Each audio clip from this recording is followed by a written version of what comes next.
Film ini diawali dengan dua orang anak kecil yang tengah berlarian di tengah malam. Mereka adalah Daniel dan Alex. Kedua anak ini tengah bermain petak umpet.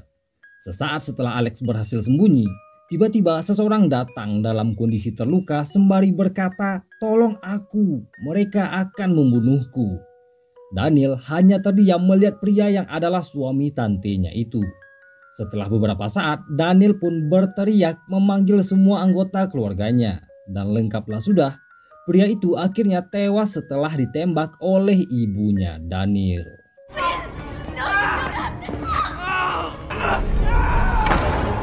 Hai gengs, welcome back to Sempuras. Kali ini gue kembali bakal ngasih spoiler lagi nih, atau alur cerita sebuah film yang berjudul Ready or Not, yang rilis tahun 2019 lalu. So, tanpa memperpanjang kata mukadimah, mending kita tonton aja yuk. Let's check it out. Till death do us part. Intimidates the hell out of me. 30 tahun kemudian, seorang wanita cantik bernama Grace tengah bersiap menanti acara pernikahannya. Ia akan menikahi seorang lelaki dari keluarga Le Domas, sebuah keluarga kaya raya di kota itu. Dan laki-laki yang akan dinikahinya adalah Alex, anak kecil yang bermain bersama Daniel 30 tahun sebelumnya. Saat Grace tengah gugup menanti acara sakral ijab kabul pernikahan mereka, Alex mencoba meyakinkan Grace apakah ia benar-benar yakin mau menjadi anggota keluarga itu. Karena keluarganya tak sebaik yang Grace bayangkan. Tapi yang namanya cinta telah buta, pun bisa jadi coklat. Grace dengan tegas tetap dengan pilihannya. Saat mereka asing ngobrol, tiba-tiba seorang pria datang. Ia adalah Daniel, saudaranya Alex. Tanpa banyak basa-basi, Daniel langsung berkata sebaiknya kabur selagi masih ada kesempatan. Ya, bukannya ia benci pada Grace, tapi ia tak ingin Grace menjadi anggota keluarga Le Domas. Sembari main mata dengan Alex. Karena Grace bersikeras tetap akan lanjut, mereka berdua akhirnya disuruh turun menuju altar. Pernikahan pun selesai dilakukan dan mereka telah sah menjadi suami istri. Saat mereka bersiap belah duren, tiba-tiba Grace melihat seorang wanita tengah menatap mereka bercumbu. Wanita ini adalah Helen, tantenya Daniel, eteknya, adik ayahnya. Dan yang jelas, dia bukan hantu. Helen ini adalah istri dari pria yang dibunuh 30 tahun sebelumnya. Tanpa basa-basi, ia pun langsung berkata kalau permainan akan segera dimulai. Grace pun bertanya-tanya, ada apa ini? Dan Alex mulai menjelaskan kalau setiap anggota keluarga baru akan disambut dengan sebuah permainan. Dan itu tradisi turun-temurun mereka. Di permainan itu, Grace akan disuruh memilih sebuah kartu. Apapun yang ditulis dalam kartu tersebut, Grace harus menyelesaikan permainannya. Setelah selesai, Grace pun akan resmi menjadi anggota keluarga Le Doma. So, at midnight, you have to play a game. What game?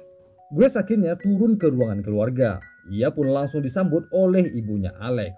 Dan status ibunya Alex ini sama dengan Grace, pendatang di keluarga itu, dan berhasil menyelesaikan permainan di hari pernikahannya. Di sisi lain, Alex tengah ngobrol bersama ayahnya. Si ayah yang bernama Tom ini bertanya, apa kau menceritakan semuanya? Tentu saja Alex berkata tidak. Tapi seandainya Grace berhasil menyelesaikan permainannya, mereka akan meninggalkan rumah tersebut di esok hari. Sepasang suami istri datang bersama anak-anak mereka. Ia adalah adiknya Daniel yang bernama Emily dan suaminya Fitch. Tentunya Fitch juga telah menyelesaikan permainan di hari pernikahannya. Karena semua telah berkumpul, Tony akhirnya membawa mereka semua ke ruangan rahasia. Ruangan sakral yang hanya digunakan ketika penyambutan anggota keluarga baru. Tony mulai menjelaskan sejarah keluarga Le Domas, termasuk awal mula kekayaan keluarga mereka berasal. Salah satunya berasal dari sebuah kotak antik yang didapatkan oleh kakek buyut mereka dari seorang pria yang bernama Mr. Lebel. Setelah kakek buyut mereka berhasil menyelesaikan teka-teki dari kotak antik itu, Mr. Lebel memberikan uang yang sangat banyak untuk usaha keluarga Le Domas. termasuk kotak antik tersebut. Setelah kejadian itu, keluarga Le Domas menjadikan kotak antik tersebut untuk menjambut anggota baru keluarga mereka. Setelah menjelaskan semua itu, Tony memasukkan sebuah kartu kosong ke dalam kotak tersebut. Dan secara random, kartu itu akan menuliskan sebuah permainan ketika Grace mengeluarkan kartu tersebut dari kotak. Sebelumnya, istrinya Daniel, Charity, mendapatkan sebuah permainan catur. Sedangkan Fitch mendapatkan permainan Old Man, yang gue nggak tahu apa itu permainan Old Man. Dan ketika Grace mengeluarkan kartu itu, ia mendapat permainan Hide and Seek. Main ando-andoan alias petak umpet. What does it say, girl? It says hide and seek. Are we really gonna play that? Alex dan Daniel seketika benar-benar shock mengetahui Grace mendapatkan permainan itu. Ya, karena permainan tersebut terakhir kali keluar ketika Helen menikah. Sedangkan Grace, ia hanya tertawa bahagia karena harus main petak umpet di malam pernikahannya. Grace diperintahkan untuk sembunyi, sedangkan yang lain bertugas mencari. Sebelum meninggalkan ruangan itu, Alex mencoba berbisik pada Grace agar mereka bertemu di kamar. Tapi sayang Grace tak menghiraukannya. Lalu, Tony mulai menyebutkan semua aturannya pada Grace. Dalam waktu 100 detik, Grace harus telah bersembunyi. Dan seandainya ia tak tertangkap sampai subuh alias fajar menjelang, matahari menjelang, Grace akan jadi pemenang dan tentunya semua CCTV akan dimatikan biar permainannya benar-benar adil. Setelah Grace pergi, Tony mulai membagikan semua senjata pada anak dan menantunya. Ya, aturan permainan ini Grace harus mati sebelum subuh. Kalau tidak, mereka semua yang akan mati. Dan juga kalau seandainya Alex berkhianat dan membantu Grace sampai pagi menjelang, mereka berdua juga harus mati. Here I come. Perburuan pun dimulai. Grace bersembunyi di dalam lift makanan, sembari ngobrol sendiri mengenai pengalaman malam pertamanya. Di sisi lain, Alex tak diizinkan keluar dari ruangan sakral, jaga-jaga kalau ia berkhianat, dan yang bertugas mengawasinya adalah Charity. Alex akhirnya kabur menyelinap melalui pintu rahasia yang tembus ke lorong-lorong bagian rumah tersebut. Sedangkan yang lainnya berkeliling mencari dan memburu Grace. Lalu, karena bosan sembunyi dan gak ngapa-ngapain dalam lift, Grace akhirnya memutuskan berjalan ngendap-ngendap keluar. Di sisi lain, babysitter yang bertugas menjaga anaknya Fitch, ia ketiduran. Dan ketika terbangun, si anak yang bernama Georgie udah gak ada di ranjangnya. Si babysitter berkeliling memanggil anak tersebut. Karena suara si babysitter makin mendekat, Grace akhirnya sembunyi di balik pintu kamar. Tapi tiba-tiba sebuah tangan menariknya ke dalam kamar tersebut. Alex akhirnya berhasil menemukan Grace. Karena ia benar-benar cinta pada istrinya, Alex pun mencoba menjelaskan semua sambil berbisik-bisik. Saat mereka berdua sembunyi di balik ranjang, tiba-tiba terdengar suara tembakan.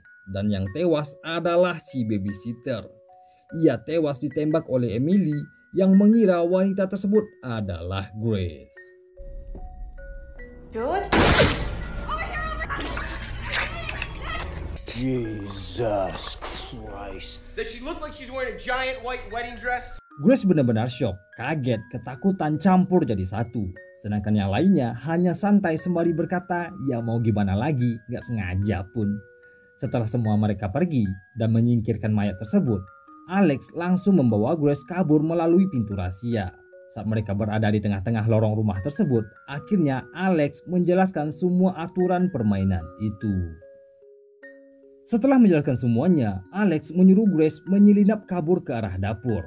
Sedangkan Alex berpura-pura masih bekerja sama dengan anggota keluarganya sembari mencari cara membuka pintu yang dikunci otomatis di ruang keamanan. Setelah merobek gaun indahnya, Grace akhirnya berhasil menyelinap ke dapur. Tapi sayang ia bertepatan keluar di hadapan orang tuanya Alex dan Daniel. Karena keluarga ini benar-benar blow on dan slow respon dan sedikit bodoh, Grace akhirnya berhasil kabur setelah tembakan yang dilepaskan Emily meleset. Grace akhirnya sembunyi di ruangan meja biliar. Tapi sayang saat ia meraih semua jendela, semuanya terkunci. Saat ia panik tak tahu harus ngapain lagi, tiba-tiba Daniel memasuki ruangan itu. Dan anehnya ia tak melakukan apa-apa pada Grace. Daniel hanya mengambil minum di ruangan itu. Karena ia aslinya tak setuju dengan tradisi tersebut, ia pun memberikan kesempatan pada Grace untuk kabur. Lalu karena Daniel tak sampai hati untuk membunuh Grace, ia pun menghitung sampai 10 untuk Grace melarikan diri. Dan tepat setelah 10 dihitung dihitung 10 detik, ia pun berteriak memanggil semua keluarganya. She's in the study! Grace kembali ke ruangan sakral. Di sana ia mengambil sebuah shotgun dan bercermin layaknya Viking di depan cermin. Setelah senjata diambil, Grace langsung menuju dapur. Tapi sayang semua pintu dikunci otomatis dari ruangan keamanan. Dan saat ia ingin menembak pintu keluar, senjata itu tak ada pelurunya. Si security memasuki dapur itu dan Grace sembunyi di balik meja. Diam-diam, Grace memasukkan peluru ke senjata yang ia pegang. Dan tepat saat Alex berhasil menonaktifkan semua kunci ruangan, Grace langsung menodongkan senjatanya ke arah si security. Tapi sayang, senjata itu tetap tak bisa menembak. Dan ternyata peluru yang dimasukkan Grace adalah peluru pajangan. Sehingga si security mengambil senjata yang dipegang oleh Grace. Karena senjatanya dirampas, Grace langsung menyiram pria tersebut dengan air mendidih. Tapi sayang karena si security menebaskan pisau dengan sangat liar, Grace membatalkan rencananya kabur keluar dan terpaksa kembali masuk ke ruangan keluarga. Di sisi lain, karena dirinya terpojok dan tak ingin Grace tertangkap, Alex memutuskan merusak semua pusat kontrol keamanan sehingga semua pintu tak bisa lagi dikunci otomatis. Tapi sayang ia harus jatuh pingsan setelah si ayah dan Daniel berhasil menerobos masuk ke ruangan itu dan memukul kepalanya dengan sebuah besi. Tony, what are you doing? Setelah itu, Alex akhirnya diborgol di ranjang. Di sisi lain, Grace bersembunyi di balik jendela menguping semua percakapan antara Tony dan Helen. Helen mengatakan kalau Alex adalah penerus tahta keluarga itu. Karena ia satu-satunya orang yang bisa melihat keberadaan Mr. Lebel di ruangan sakral. Jadi apapun keadaannya, Alex harus dipisahkan dari Grace. Alias apapun keadaannya, Grace harus mati. Grace akhirnya berhasil keluar dari rumah itu setelah melompat dari jendela. Tanpa pikir panjang, ia pun langsung sembunyi di kandang kambing. Tapi sayang tiba-tiba seseorang datang sembari membawa senter. Setelah sembunyi beberapa saat, ternyata yang datang adalah Georgie, putranya Fit yang hilang tadi. Georgie? But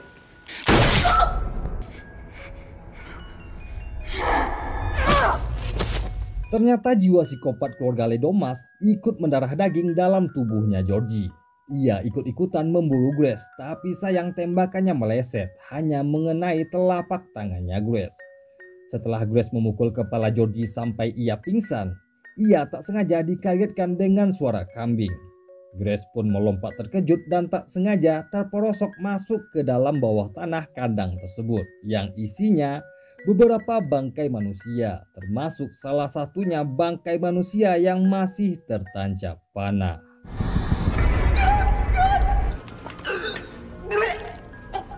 Grace akhirnya mencoba kembali naik ke bagian atas. Dan untuk proses naiknya, silahkan kamu tonton sendiri.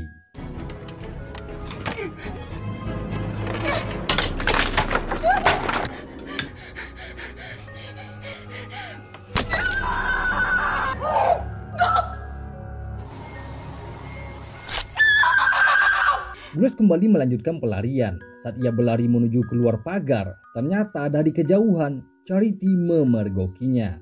Tanpa pikir panjang, Charity langsung membidik Grace dengan sniper panah jadulnya.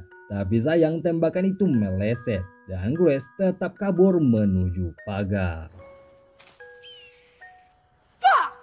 Grace akhirnya berhasil menuju pagar, tapi sayang pagar itu terkunci dan ia tak mampu manjat dengan sebelah tangan. Untungnya Grace mendapati sebuah besi pagar yang patah dan lapuk. ia sekuat tenaga menarik besi itu sampai akhirnya patah dan terbukalah sebuah celah untuk meloloskan tubuhnya. Dari kejauhan, Grace melihat mobil mendekat. Ia pun langsung minta bantuan, tapi karena penampilannya menyeramkan, para pemuda itu lebih memilih kabur dan tak menghiraukannya. What the fuck is wrong with you? Grace melanjutkan pelarian ke arah hutan, tapi ternyata persembunyiannya ketahuan oleh si security yang mencari Grace sampai ke hutan.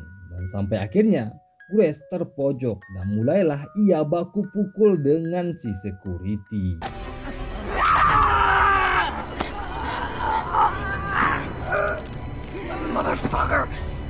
Grace berhasil melumpuhkan pria itu setelah menjerat lehernya. Dan tanpa pikir panjang, ia pun langsung kabur membawa mobil si security tersebut. Tapi ternyata si security belum tewas. Ia hanya tertidur ketika dicekik oleh Grace.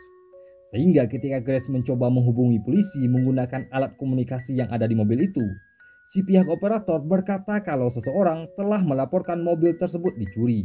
Sehingga mobil itu dimatikan dari jarak jauh oleh si operator. Is there anything else I can help you with? Yeah, you go fuck yourself, Justin! Okay. Grace benar-benar panik karena ia berhenti di tengah jalan dan dalam kondisi yang masih belum aman. Saat ia mencoba menenangkan diri sejenak, tiba-tiba si security kembali datang dan telah berdiri di balik kaca kemudi. Ia pun menembak Grace dengan senjata bius dan Grace akhirnya kembali ditangkap. Where are you? We're approaching the rear gate, sir. Hey, Stevens, look behind you. Stevens! Karena tugasnya berhasil, si security langsung melapor pada Tony dengan cara video call. Sembari selebrasi, ia juga memutar lagu klasik dengan volume yang sangat keras. Tanpa ia sadari, ternyata Grace kembali sadar. Diam-diam, ia memperbaiki posisi duduknya dan menendang kepala si security 2 kali. Sehingga mobil tersebut tabrakan dan terbalik.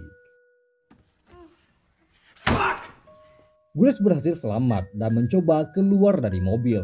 Saat ia berhasil meloloskan diri, ternyata Daniel telah berada di sana bersiap menangkapnya. Dan akhirnya karena banyaknya mayat bertumpahan, ditambah lagi tak ingin semua anggota keluarganya mati hanya karena Grace, Daniel pun akhirnya memukul Grace sampai pingsan dan membawanya kembali ke rumah. She's indisposed. If she dies, I'll kill you. Nomine Domini Inferi. Grace akhirnya diikat di atas meja ritual. Semua anggota keluarga yang berada di sana mengelilinginya sembari mengucapkan ayat-ayat ritual dan pujian-pujian pada setan. Tak lupa mereka semua juga minum darah kambing yang diminum secara bergantian. Tapi tiba-tiba saat Tony bersiap untuk menusuk kepalanya Grace, ia tiba-tiba mules dan muntah-muntah. Dan ternyata darah kambing yang mereka minum secara bergantian telah diracuni oleh Daniel yang masih pelin-pelan tega tak tega untuk mengorbankan Grace. Daniel pun akhirnya melepaskan ikatan Grace dan semua anggota keluarga yang lain sibuk mules-mules dan muntah-muntah untuk seminggu ke depan. Daniel dan Grace langsung pergi sembunyi. Di sisi lain, Alex akhirnya berhasil melepaskan ikatan borgolnya. Saat Daniel dan Grace mencari jalan keluar, tiba-tiba Charity datang dengan menodongkan sebuah pistol. Dan tentu saja Daniel mencoba menyadarkan istrinya yang udah kesetanan itu. Tapi sayang, Charity yang benar-benar udah gila, ia pun tetap melepaskan tembakan yang tepat mengenai lehernya Daniel. Saat Charity shock setelah menembak suaminya sendiri, Grace langsung menyerangnya, mengambil pistol dan memukul kepala Charity sampai jatuh terkapar. Go. Thank you. Grace kembali kabur dan mencari jalan keluar. Saat ia mencoba kabur lewat jendela, tiba-tiba Tony datang ingin menangkapnya dalam kondisi sempoyongan. Tanpa pikir panjang, Grace langsung memukul kepalanya Tony dengan sebuah lampu. Sampai Tony pun akhirnya jatuh terkapar. Alex langsung mencari sumber suara tembakan yang dilepaskan oleh Charity. Alangkah kagetnya ia ketika mendapati Charity yang pingsan dan Daniel dalam kondisi sekarat. Otomatis melihat keadaan kakaknya seperti itu, Alex menganggap Grace yang telah membunuh Daniel. Sehingga ia pun jadi dendam dan beralih menjadi ingin menangkap Grace. Grace kembali mencari jalan keluar melalui kamar lain. Tapi sayang ia dipergoki oleh ibunya Alex. Dan terpaksa mereka berdua harus saling baku pukul sampai Grace nyaris tewas tercekik. Tapi untungnya ia bisa meraih kotak keramat dan memukul kepala ibunya Alex dengan kotak tersebut bertubi-tubi.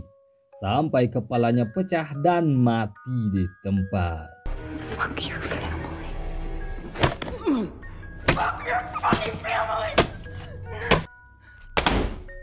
Saat Grace menggila memukuli ibunya Alex tiba-tiba mendatangi ruangan itu. Seketika mereka pun jadi canggung antara marah, takut, atau menyelamatkan satu sama lain. Daniel mulai mendekat dan mencoba memeluk Grace. Tapi tiba-tiba ia memegang kepalanya Grace dengan sangat kuat.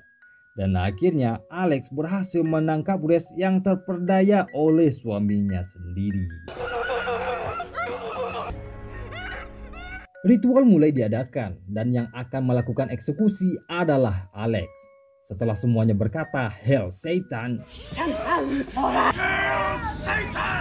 Hail Satan. Alex langsung menghunuskan pisau yang ia pegang. Tapi untungnya Grace berhasil menghindar sehingga pisau itu hanya menusuk bagian bahunya. Forgive us! Setelah ritual tersebut gagal, tiba-tiba Helen panik ketakutan melihat cahaya mentari yang muncul dari jendela. Yang artinya mereka semua telah kalah dalam permainan itu. Awalnya mereka semua mengira kutukan turun-temurun yang mereka yakini hanyalah omong kosong. Tapi tiba-tiba saat Helen ingin membunuh Grace untuk menghilangkan jejak, ia tiba-tiba meledak. Darahnya muncrat kemana-mana. Diikuti oleh Fitch, Charity, anak-anaknya Fitch, dan yang terakhir Tony yang meledak memuncratkan darah kemana-mana. Grace benar-benar tertawa kegirangan melihat semua keluarga mertuanya tewas meledak. Setelah semuanya tewas, Alex akhirnya sadar dan ingin kembali dan minta maaf pada Grace. Setelah Grace melepaskan cincin pernikahannya dan minta cerai, Alex pun akhirnya ikutan meledak dan tewas. Dan darahnya muncrat ke seluruh ruangan. Karena Grace yang memenangkan permainan itu, Mr. Lebile akhirnya muncul sesaat untuk memberikan penghormatan. Oke geng, sekian sedikit spoiler film Ready or Not. Gimana? Ngeri nggak filmnya? Nah kalau kamu suka jangan lupa pencet tombol like-nya ya. Dan buat kamu yang belum subscribe channel ini, jangan lupa subscribe. Biar gue makin semangat upload dan kamu nggak ketinggalan spoiler-spoiler film-film keren lainnya. So, thank you.